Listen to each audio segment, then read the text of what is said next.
So this is the notes and examples for section 2.3 deductive reasoning. We're going to learn and use what is known as deductive reasoning to arrive at conclusions. So in your notes, this is the top of the second page. And we're going to start with symbolic notation. So one of the key things with reasoning is not so much what the words are saying, but the order of information. So we're going to learn how to make things into symbolic notation and read symbolic notation back to words. So we're going to use variables to represent the hypothesis and conclusion. So for this particular set of notes, we're going to let the variable P represent our hypothesis. And for this set of notes, we're going to let the variable Q represent our conclusion. P and Q are not the only variables we can use. We can use any variables, but for this particular set, we're going to use P for the hypothesis and Q, lowercase q, for the conclusion. So we have conditional statements. So a conditional statement is an if-then statement. So our if and then can also be translated into a symbol. So instead of having to write the words if and then, we can use a right pointing arrow. So instead of having to say if P then Q, we can say P right facing arrow Q, and we read that as P implies Q. So our right facing arrow is used in the place of the if then statement, and we read it as implies. We also have a symbol that we use for our if and only if. So remember, this is our biconditional. Biconditional means two directions, and you're going to notice that our if and only if is a two-directional arrow. And you actually read this one if and only if. So P if and only if Q can be written as P, the bidirectional arrow Q. We also have a symbol for negation. So when we are doing negation and we want to make something negative or put the not, we use this symbol. It's a little bit of a wave symbol. This is kind of like what goes on top of the congruence symbol.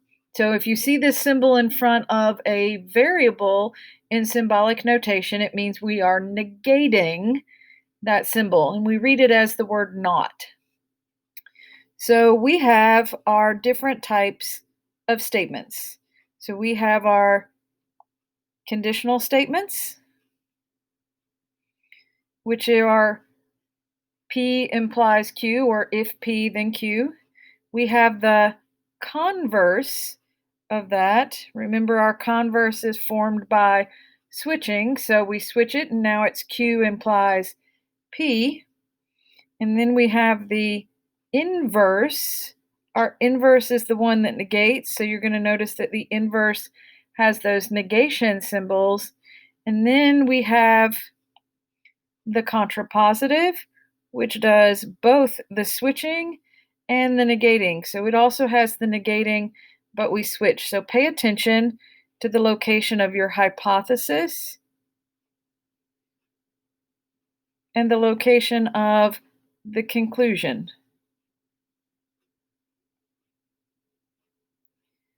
So if the hypothesis, then the conclusion is conditional. If we switch it, it's the converse. If you negate it, it's the inverse. And if we do both, it's the contrapositive. We also discussed equivalent statements in section 2.1. And just a reminder as to which ones are equivalent. So our conditional statement and our contrapositive are equivalent to each other, and our converse and our inverse are equivalent to each other. You need to keep this in mind because sometimes in order to make an argument, we have to use the equivalent statements. So if we have a phrase that has negation in it, we can always use its equivalent statement and take those negatives away. Or if we need to put in a negative statements to make it work, we can use our equivalents. So don't forget about your equivalent statements. So we're going to use deductive reasoning, facts, definitions, and accepted properties in a logical order to write a logical argument. So our key to things is going to be that we're going to need to learn what it is to be a logical order. So we need to understand what it means to be a logical order. And to do that, we use two laws of reasoning. So we have two laws of reasoning that we're going to work with. Our first law of reasoning is going to be the law of detachment. The law of detachment essentially tells us how to use an if-then statement. So the law of detachment tells us how to use an if-then statement. So in the law of detachment, we start with our if-then statement. So our P implies our Q. In order to use an if-then statement, you must first know the hypothesis in order to get the conclusion. So our law of law of detachment is how to use an if-then statement. So with the law of detachment, we must begin with an if-then statement that we know. We have to have the first part of the if-then statement in order to get the conclusion of the if-then statement. We also have the law of syllogism. The law of syllogism is something that we use with the linear pair postulate and some facts that we know in order to go from one if-then statement to another. So the law of syllogism deals with multiple if-then statements. So with the law of syllogism, we have our first hypothesis, which leads us to our first conclusion. Then we have our second hypothesis, which is our first conclusion, leads to a third piece of information. So we're going to have two if-then statements. The key with these if-then statements with our law of syllogism is that we have this overlapping. So with law of syllogism, it says that we can now take these two if-then statements and create a new one. We start at the very beginning of our argument, and we go to the very end of the argument. So the law of syllogism, we start with an if-then statement. We have a second if-then statement, which picks up where the other one left off, and we can use those to create a new if-then statement.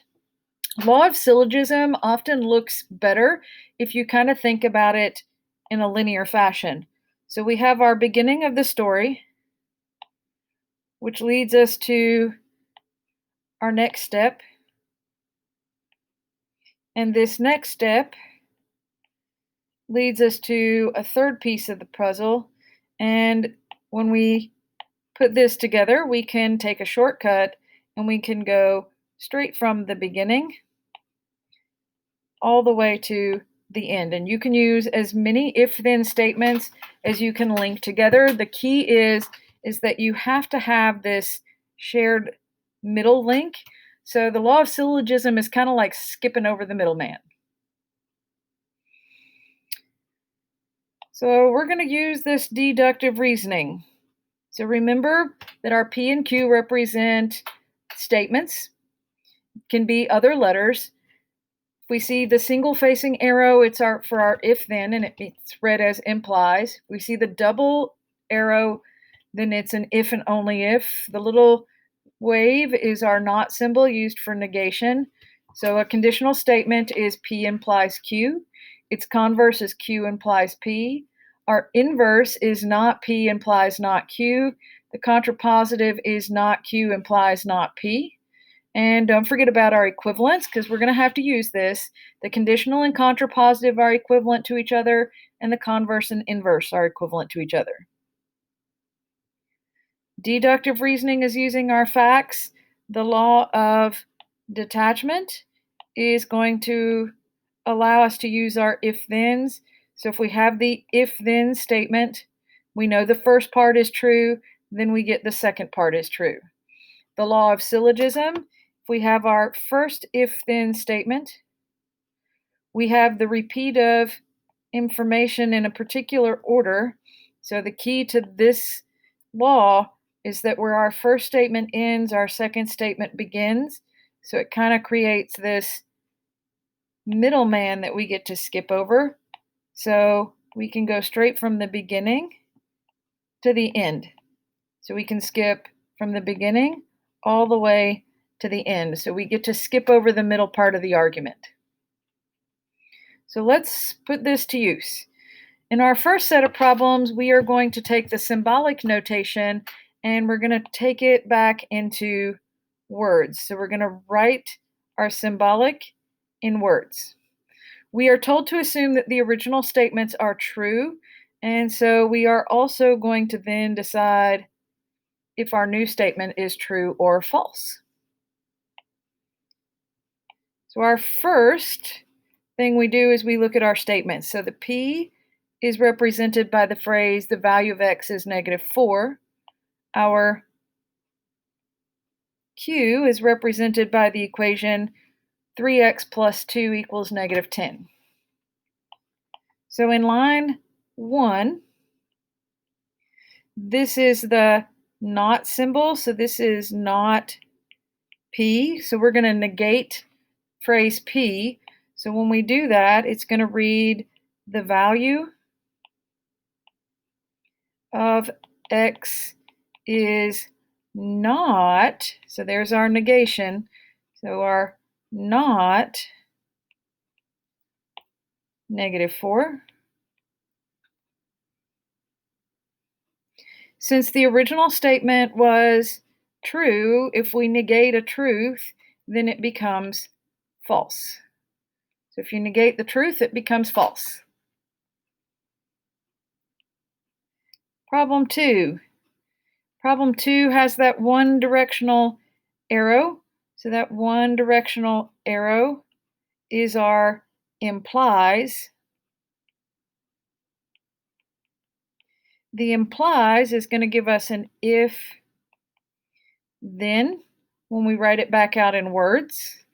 And we need to put our statements in the order they give them. So we're going to start with Q, which is our 3x plus 2 equals -10. And then we're going to put in the P. So if the equation, then the value. So the value of x is -4.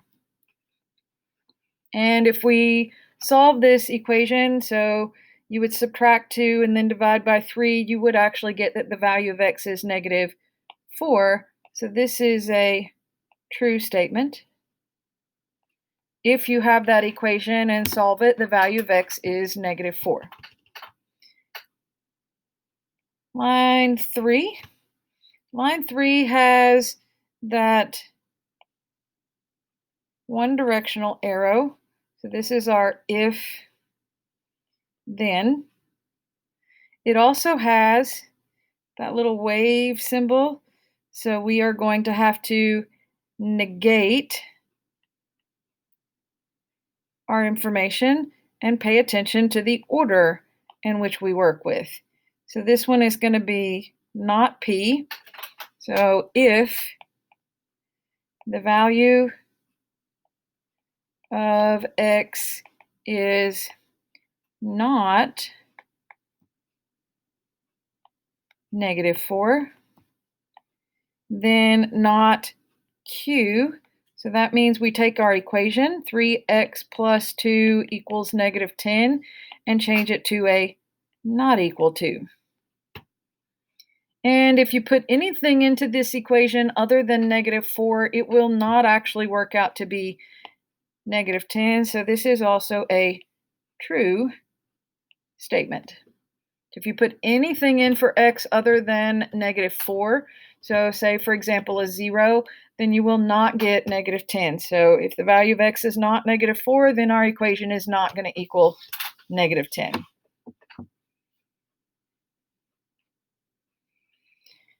In the next set of problems, we are going to work with some arguments, and we're going to see if we're using the law of detachment.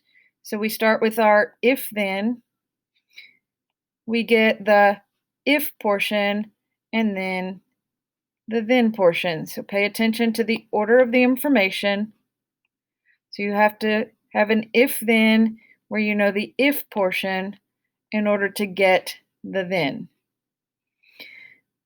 Some of these problems will be set up so that we have the law of syllogism. So the law of syllogism is where we actually work through three different if-then statements. So we have our beginning statement with its conclusion. That conclusion leads us to a third statement, and we get to, since we have the overlap in the middle, write a brand new statement which starts at the very beginning and skips all the way to the very end. And then we have to pay attention because not every argument is logical, and occasionally we will run into things that are invalid. So occasionally they won't actually use this argument and we end up with invalid. So pay attention to how many if-then statements we're working with and whether they give the information in the correct order. So we're going to determine if they're using the correct order. Part of deductive reasoning is a logical argument in a logical order, and these laws are talking about the order of our information. So in problem 4, if we take the words and kind of turn them into symbolic notation, so we're going to take the words and we're going to turn it into symbolic notation. So if the lines are perpendicular, so we're going to start with perpendicular. It's a if-then statement. So there's my implies arrow. Then they intersect to form right angles. I'm going to use letter R for right angles. So if the lines are perpendicular, then they intersect to form right angles. My next line tells me that line L is a perpendicular line. So I have a perpendicular line.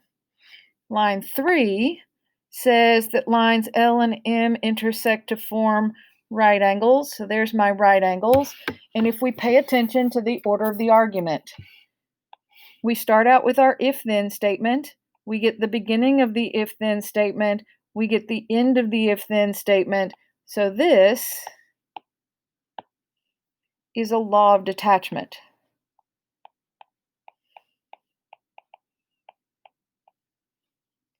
We have an if-then statement. We know the first part. We get the second part.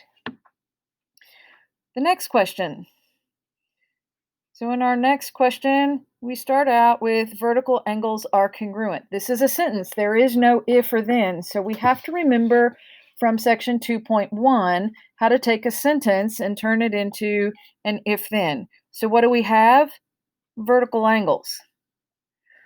What do we know about them? They are congruent. So vertical angles gives us congruent angles.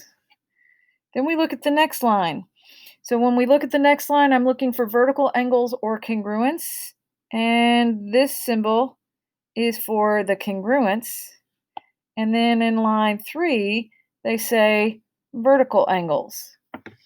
So when we look at the order of this argument, they start with an if-then, but instead of going to our hypothesis, they go to the conclusion. So this is an example of invalid. So when we have to a if-then statement, we need to switch these in order to make it work. So the only way that a logical argument happens is if you have the beginning of your conditional statement followed by the end of the conditional statement. Since this one is not in that order, it's an invalid argument. All right. So our next one says if you are a student, so a student, then you have lots of homework. Our next statement says if you have lots of homework, so that's the same thing we had before, then you have no social life. Our third line says that if you are a student, so we've seen that before, we use the variable s for that phrase, then you have no social life. So pay attention to the order of the statements. So this is multiple if-then statements. So it's not detachment. Detachment is one if-then statement and how it works. Syllogism is how to string together several if-thens. And when we look at our information, the end of my first statement is the beginning of my second statement. And when I get my new line, I've kind of skipped over the middleman and gone straight from the very beginning all the way to the very end. So this is an example of the law of syllogism.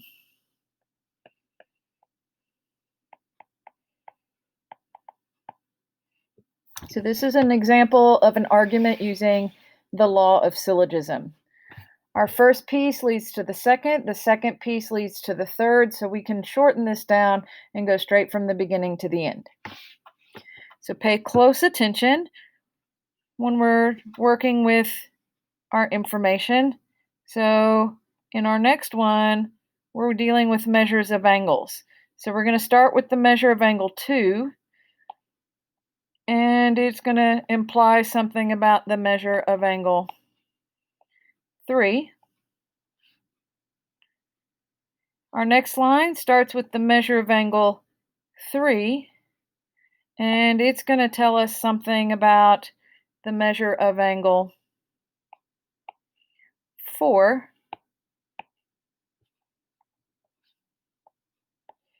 And then in our last line, it's also an if-then statement, and it says that our measure of angle 2 can lead us to information about the measure of angle 4.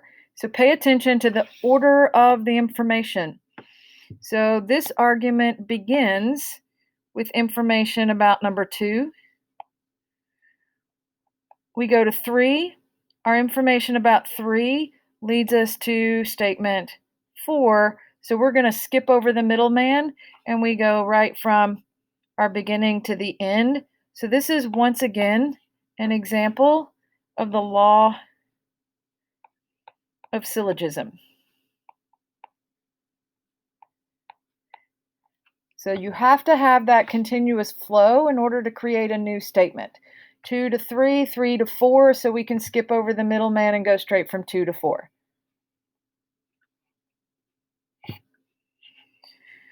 All right, now we're going to make the story a little longer, and we're going to apply our laws in order to make conclusions. So we have a story, and this particular story is kind of complicated. We're going to go through, and I'm going to break this story down into symbolic notation so that we can kind of figure out how to rearrange it. So here's our story. So if I call the superintendent, so if I make the call, then I must pay rent. So if I make the call, I have to pay. Next line says, if the apartment ceiling is not leaking. So we haven't had that phrase before. So we have the apartment ceiling, but notice this word in here, not. So that's my negation. So it's not. And then I'm going to use L for leaking. So if the apartment ceiling is not leaking, then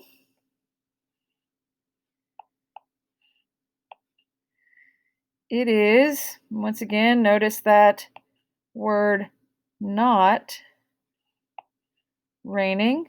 So this one, we're going to use that negation symbol and talk about the rain. Line 3 says, I will call the superintendent. Now, we've had that phrase before. So when I called the superintendent before, I used the letter C, but be careful because notice where the if is located. So our if is actually after the call. So this means our call actually comes after something else. So I will call the superintendent if. So something else had to happen first. What had to happen first is that the apartment ceiling leaks. So we've had that leak statement before, and we use the letter L for the leaking.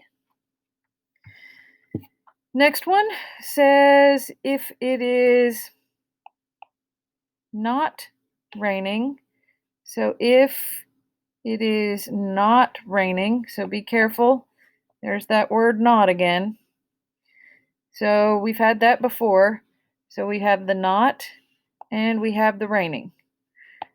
Then, so this leads to another statement that says it is not Tuesday.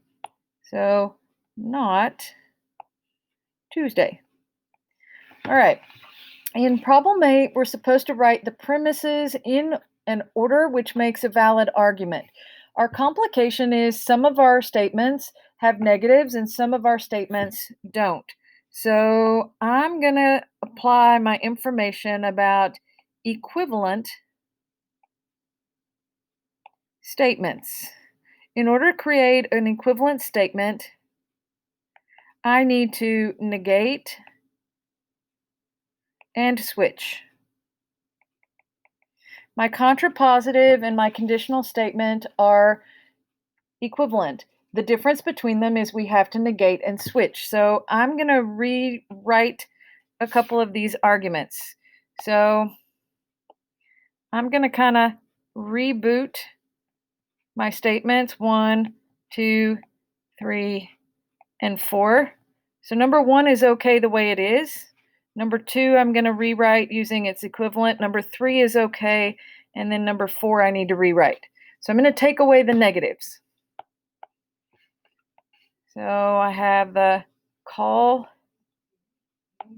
I have the pay. My leaking.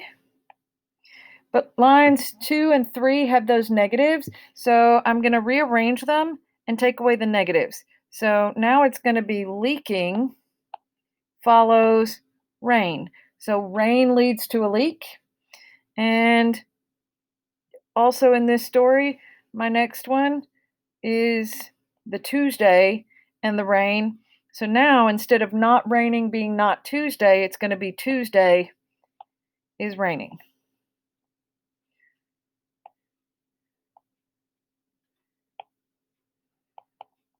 All right. So for problem 8, we're going to put this story in order. So this is what we need to do. I need to look at a letter that's at the beginning that shows up nowhere else. So I have to figure out where to start. So when I look through my symbolic notation, I find one letter that's only at the start. And the letter that's only at the beginning is the letter T. So this whole story starts with Tuesday. Now let's follow the story to its ending. So this is where it begins. Now let's see if we can follow it to its beginning. So line 4 tells us that Tuesday means it's going to rain. We find the rain again in line 2, And in line 2, we see that the rain is going to lead to a leak. We see the leak again in line 3, and line 3 tells us that the leak is going to force us to call the superintendent. We see that call again in line 1, and we see that making the call leads to having to pay the rent. So this is our argument in a logical order. When it's Tuesday, it's going to rain, the ceiling's going to leak, we're going to have to call the superintendent, and I must pay the rent. So this is our premises in a logical order. So in order, we would go statement 4, 2, 3, 1. So 4, 2, 3, 1.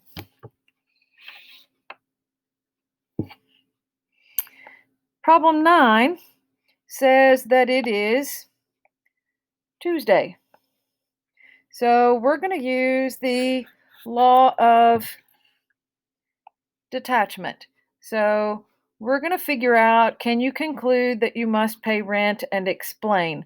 So we're going to apply the law of detachment. Since Tuesday is the beginning, I can follow this. Because it's Tuesday, that means it's going to lead to rain. Because it's raining, it's going to leak. Because it's leaking, we're going to call. And because we're going to call, we're going to have to pay rent.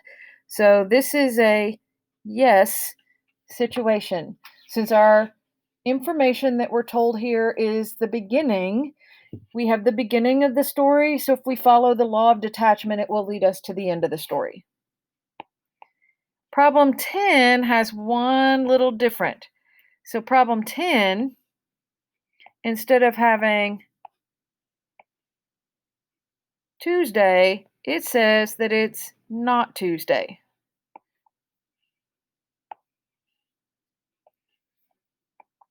Well, our argument does not actually start with a negative. It starts with a positive. So this is where you have to be careful, and we have to use those equivalent. And we're going to turn the argument around. So we're going to take this information and we're going to turn it around. So we're going to negate everything that we've got. So everything we've got is going to be negated. And we're going to follow our way through the story this time. But we have to, when we negate, we also, so we don't just negate, we switch it up. So this is going to turn everything around. So my argument is actually going to start with not paying, and then not calling, and it not leaking, and it not raining, and it not being Tuesday. And that means that we have the end of the story instead of the beginning. So this one is not valid.